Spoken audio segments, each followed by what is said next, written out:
Hello everyone, welcome to the new session of Biomolecules NCERT chapter revision. So we are going to revise whatever we have studied in this chapter, and this revision will be completed in two sessions.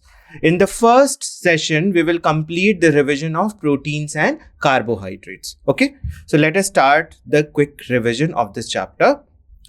Okay, so what are proteins? Proteins are polypeptide. We have studied earlier that proteins are basically polypeptides. Why they are called polypeptides? Because they are having peptide bonds, and each amino acid, okay, two amino acids are connected with the peptide bond.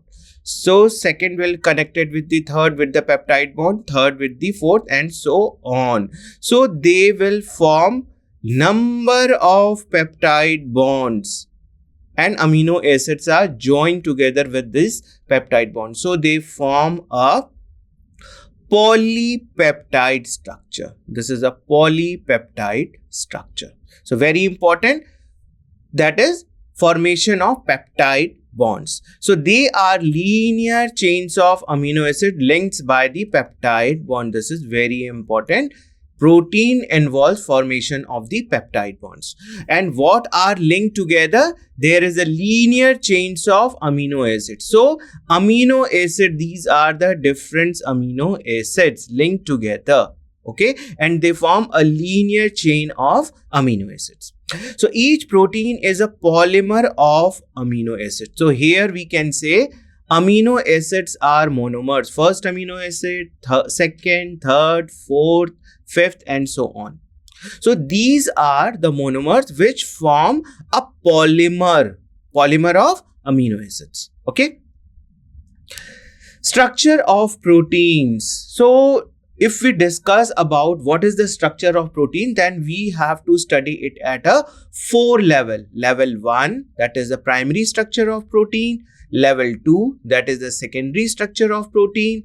Level 3, that is the tertiary structure of protein. And level 4, that is the quaternary structure of protein. And when you study all these 4, then you will get the functional protein. Okay, so protein, as mentioned earlier, are a heteropolymer. It is not a homopolymer.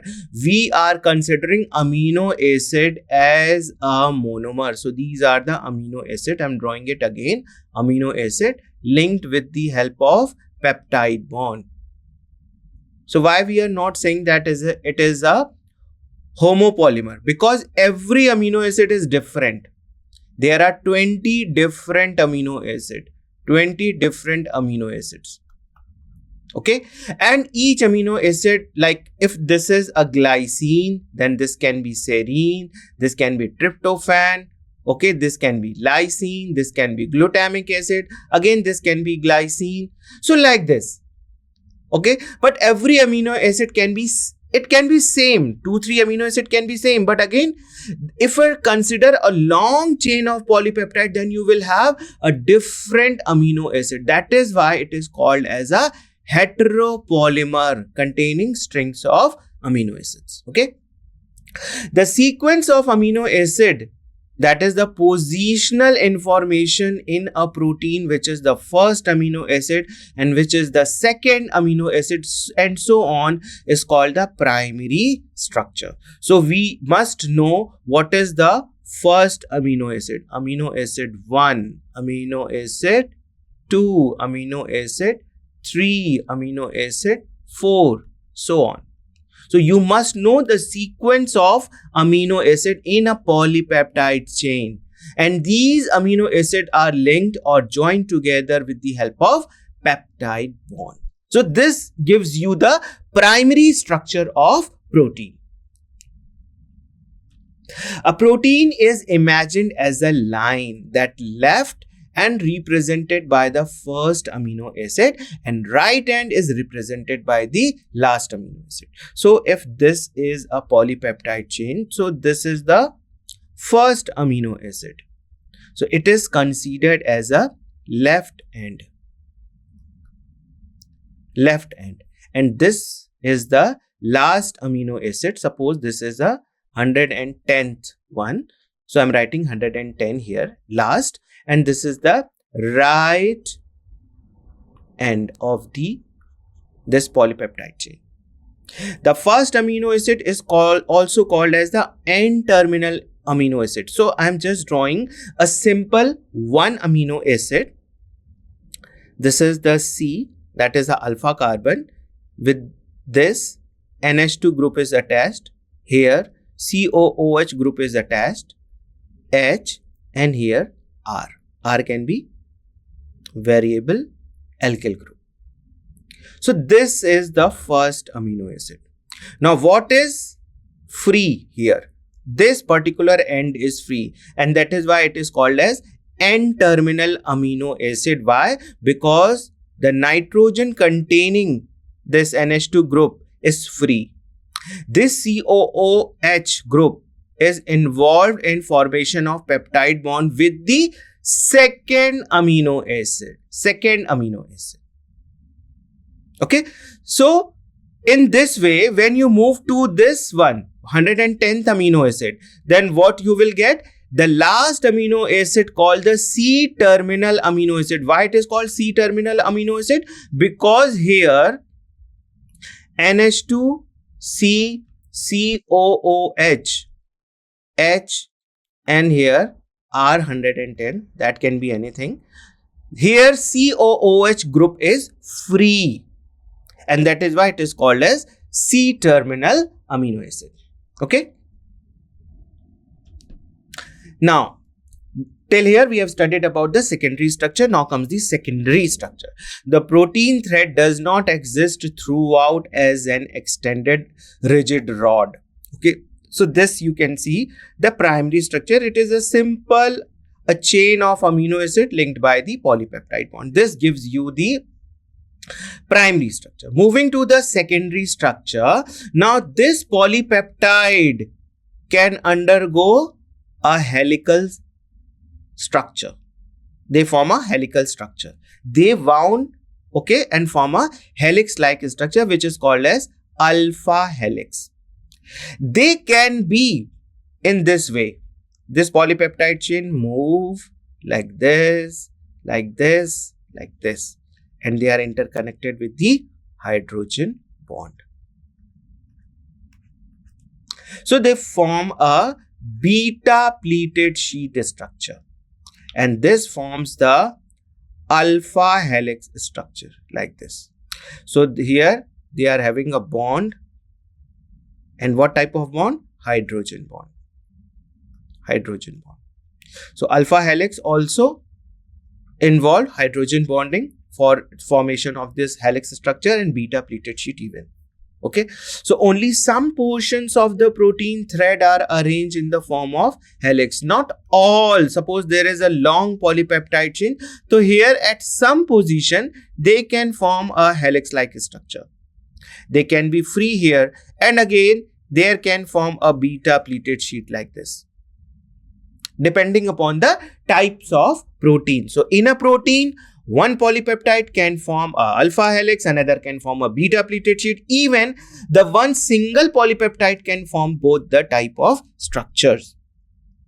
So in a protein, only right-handed helix are observed. So this is a right-handed alpha helix, and this is observed in the case of protein.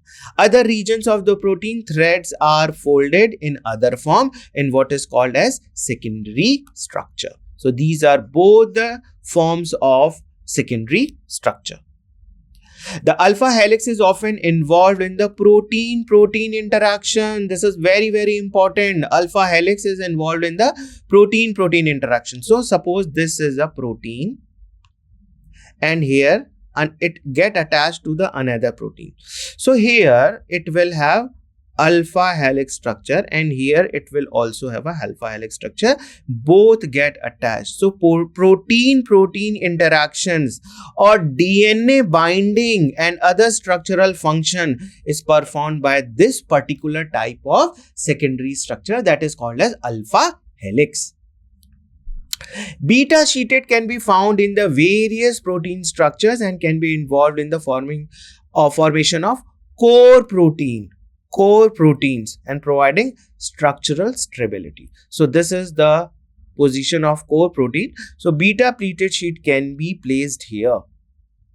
Okay, so they provide structural stability. So it means that alpha helix are present where the protein and protein interaction takes place, and where the beta structures are present where the structural stability of the protein is required. So please remember this. These are the two very important points: alpha helix and beta pleated sheet, where they are found in the protein structure. Moving forward, beta pleated sheet structure, two or more polypeptide chain get interconnected by the hydrogen bond. This we have already told you that this pleated sheet structure are interconnected with the help of hydrogen and form a pleated sheet structure, which is called as beta pleated sheet. Adjacent strands of a polypeptide may run in the same direction. Okay, they can run in the same direction.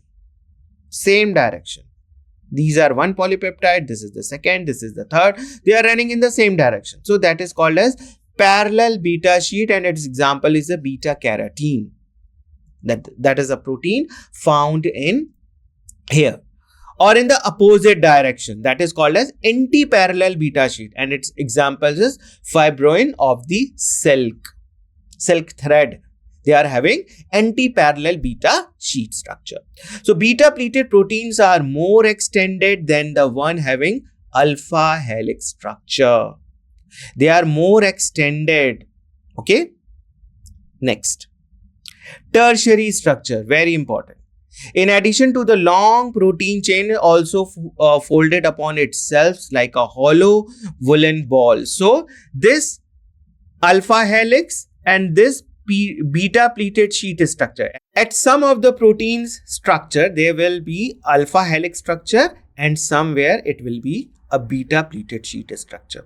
Now they get folded in such a way. Now here you can see this particular part is having beta pleated sheet and this particular part is having alpha helix. Okay, so they form a cotton ball like mass structure. They get interfolded and form a ball like structure. Okay, so this gives rise to the tertiary structure, means both the type of secondary structure are involved in the formation of tertiary structure. This gives the three-dimensional view of a protein. Tertiary structure absolutely necessary for many biological activities of the proteins. So the tertiary structure question can be asked, which of the conformation of the protein is involved in the biological activities of the protein? That is tertiary conformation or the tertiary structure. Okay. Now comes the last one, that is the quaternary structure. Some proteins are assembly of more than one polypeptide or the subunits. So there can be number of this tertiary structure. So in the case of hemoglobin, I am taking just an example of hemoglobin. It is having 2 alpha and 2 beta subunit. So this is alpha, beta, and this unite to form a hemoglobin structure.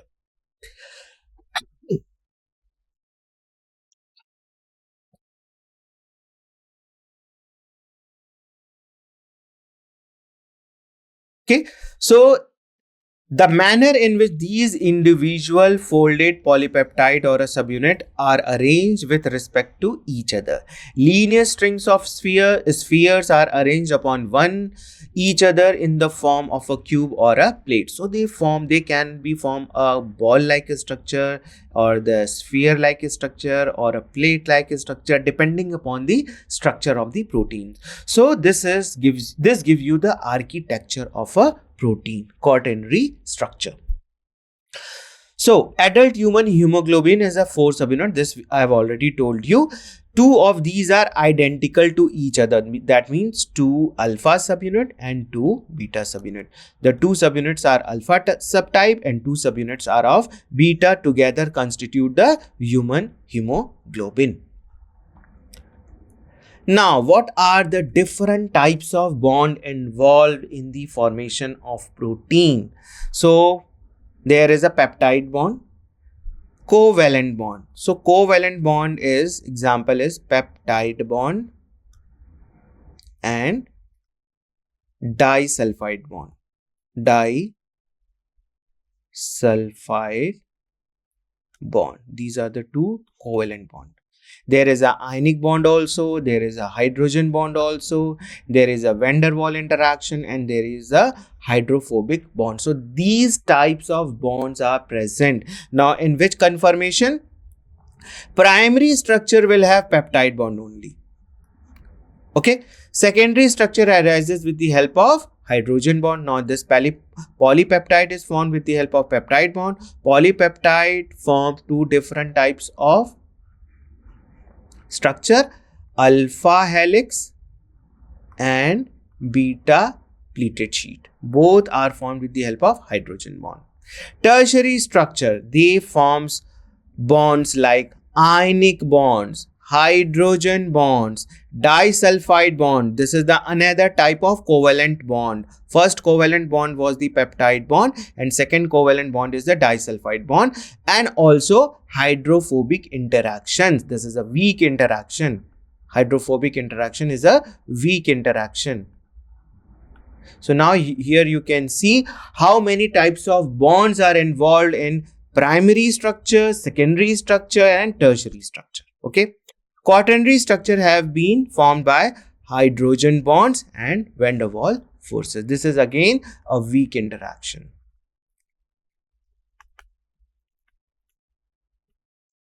Okay. So these are the different types of bond formed in primary, secondary and tertiary as well as quaternary structure.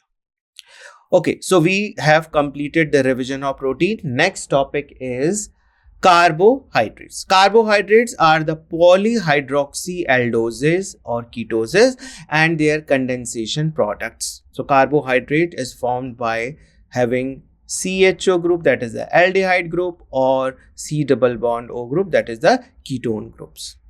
Aldoses, CHO, aldehyde group.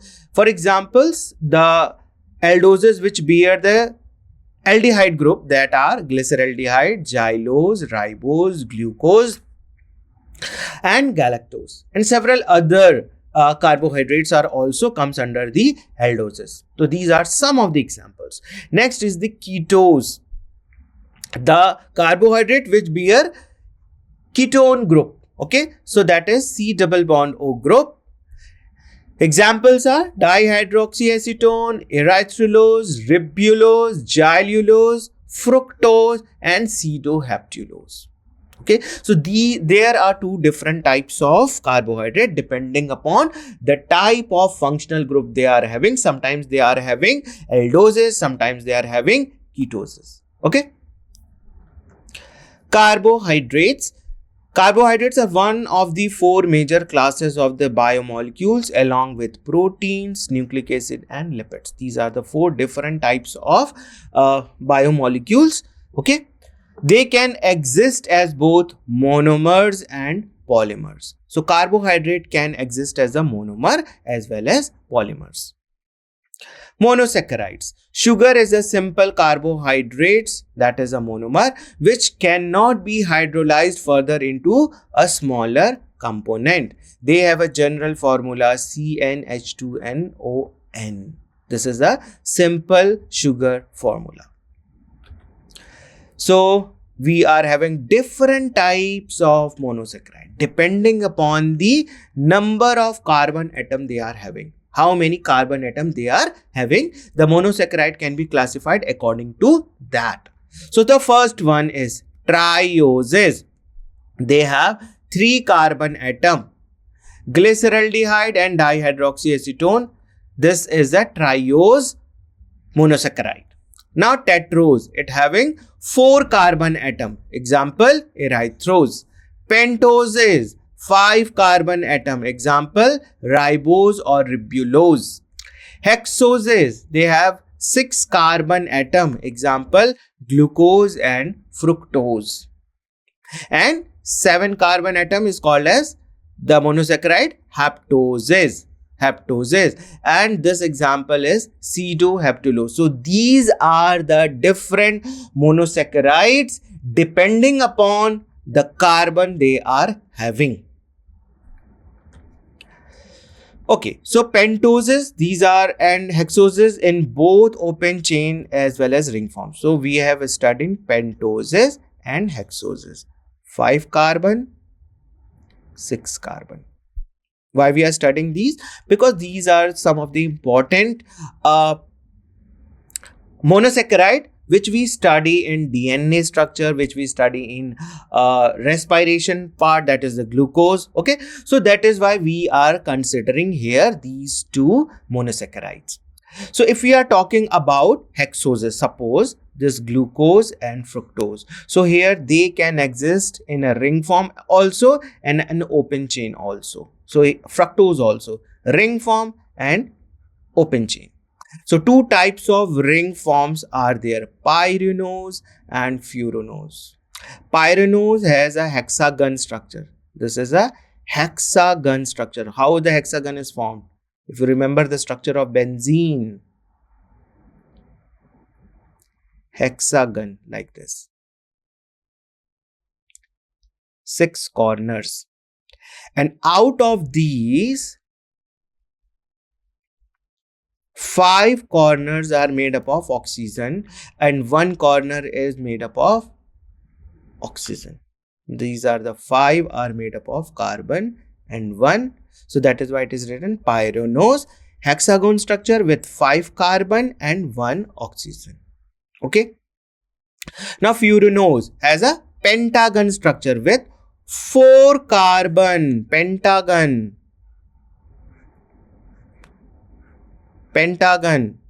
4 carbon and 1 oxygen.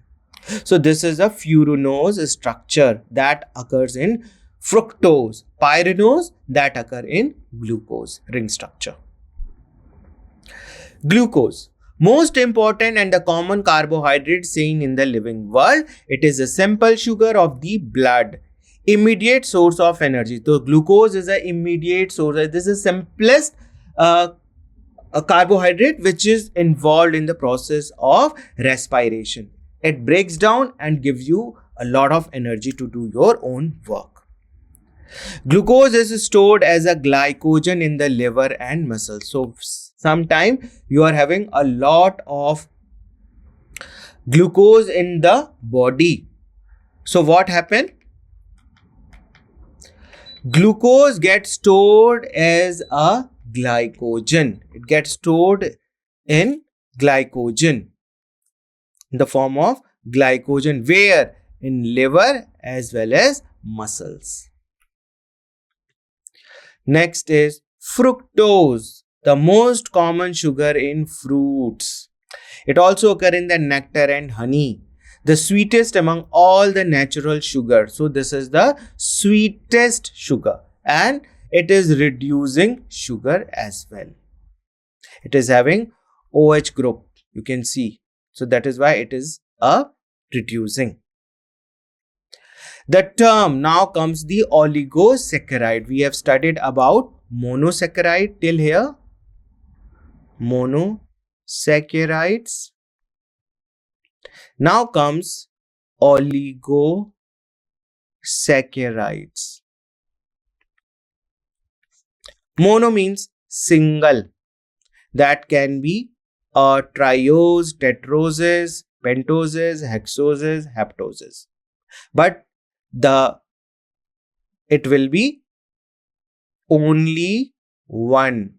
It will be only one. Okay?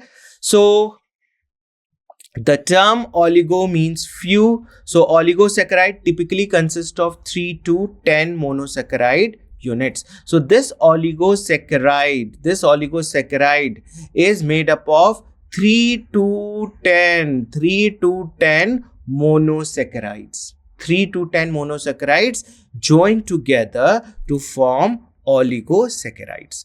Depending on the number of monosaccharides, oligosaccharides can be a disaccharides, two monomers. Okay, trisaccharide, 3, tetrasaccharides, 4, like this.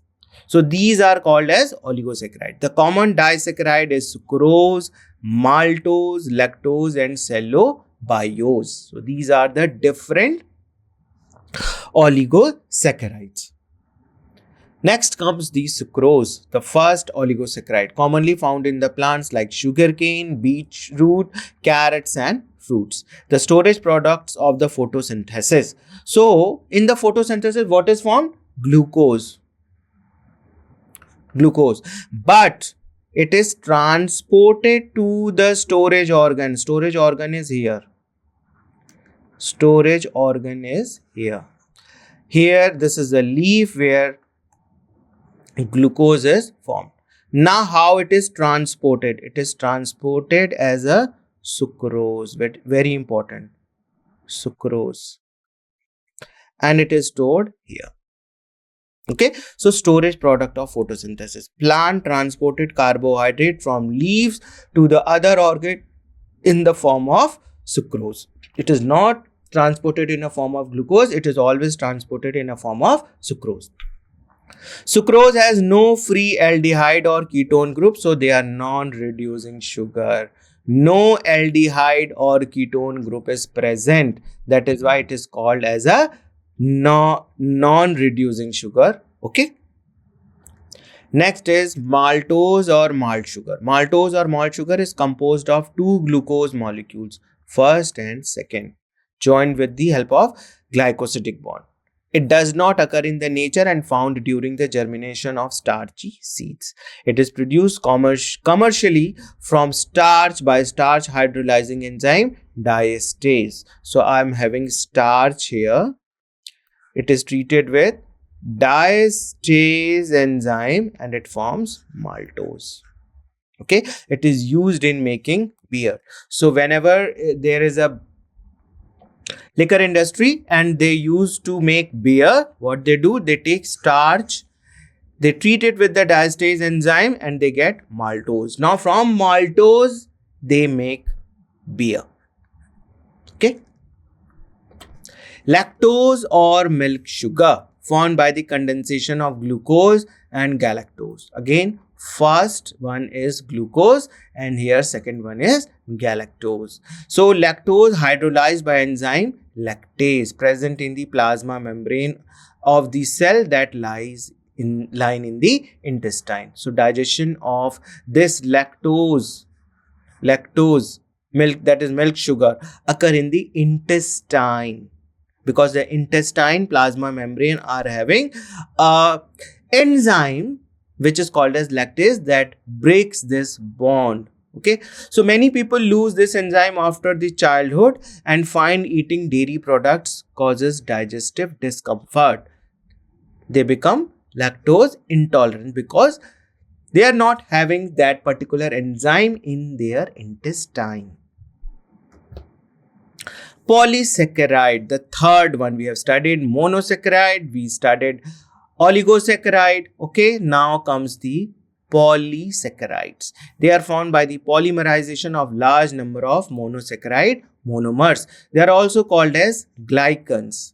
They are long chain. Right end is reduced end with the left end the non-reducing end. The chain may be branched or unbranched. So there is a branching or unbranching.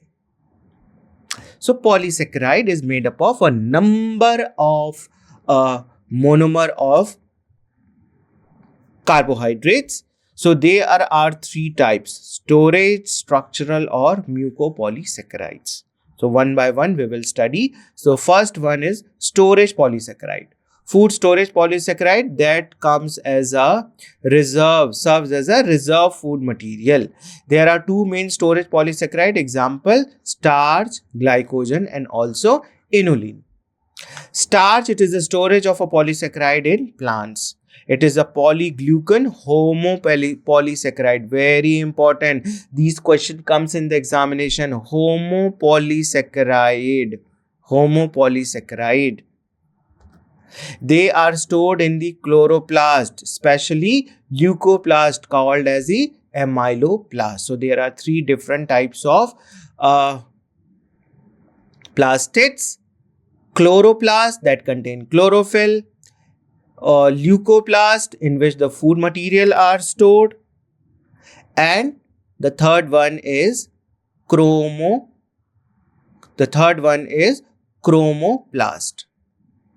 Chromoplast.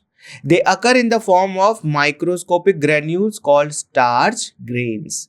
Starch consists of two components, amylose and amylopectin. So amylose is more soluble in water than the amylopectin. So this is the structure of amylose. You can see a straight chain, and they are linked with the monomer with the help of alpha glycosidic linkage. Very important.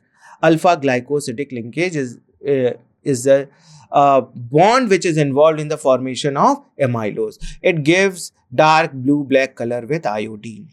Starch form a helical secondary structure, so it can hold iodine molecule in the helical portion. So they are not like this straight chain. They are present in the form of helical chain, and in this iodine can get attached and it forms blue-black color. Okay. Now this amylopectin. Amylose is the form of the continuous straight chain but helically arranged chain where each turn contain about 6 glucose units. So I told you this form a helical chain like structure. So this is the first, then here it will be a 6th. First, this is the first, this is the 6th. They are connected with the bond. The successive glucose unit are linked by 1,4 linkages, 1,4 alpha linkages or 1,4 glycosidic bond. Amylopectin contain large number of glucose unit. There is 1,3 linkages in the case of amylopectin. So they are again a long chain, but they are joined with the amylose by alpha 1,3 linkages. Next, our storage polysaccharide is glycogen, and it is present in the animals. Okay, so they are the reserves of animals, bacteria and fungi. They are popularly known as animal starch. 30,000 glucose residues and the molecular weight about 4.8 million forms the glycogen. So how much they are complex structure, now you can think about. Glucose unit are highly branched, a bush-like chain, and they are also again attached with alpha 1,4 glycosidic bond or 1,4 alpha linkages, and the straight part and the 1,6 linkages or alpha 1,6 glycosidic bond is involved in the formation of branching point.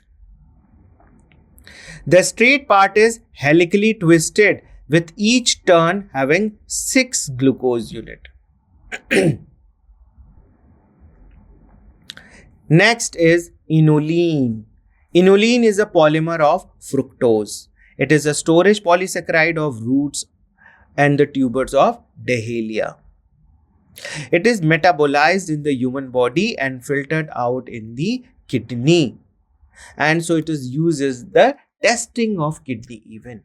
So this is a very important point, that inulin is a polymer of fructose. Now comes the structural polysaccharide. They form some structure also, polysaccharide. Till here we have studied about starch, glycogen and inulin as a Storage polysaccharide. Now comes the structural polysaccharide, chitin, the second most abundant organic substance. The first one is cellulose. Structural polysaccharide found in the exoskeleton of arthropods such as insects and crustaceans, and in the cell wall of fungi too. They are present in the cell wall of fungi also. Cellulose. This is the most abundant organic substance present in the biosphere. Cellulose is also a linear polysaccharide, but it consists of the repeating unit of beta glucose linked by the beta 1,4 glycosidic bond. So this is the chain of one cellulose fiber, second and third, they are linked together. A cellulose molecule contains 6,000 glucose residues. Okay, so this is about cellulose. So they are more complex polysaccharide in nature. They have as a building block like amino sugar and chemically modified sugar. Some are glucosamine, and N-acetyl galactosamine. Glucosamine is a natural compound found in the cartilage. So glucosamine, where it is present? It is present in our cartilage. And acetyl glucosamine is a necessary intercellular communication, and they are present in the sensory nerve structures of the human and other animal too. So this is all about the revision of the first part of the chapter biomolecules. Here we have revised proteins and carbohydrates. We will have one more session for the revision of biomolecules. Till then, thank you very much.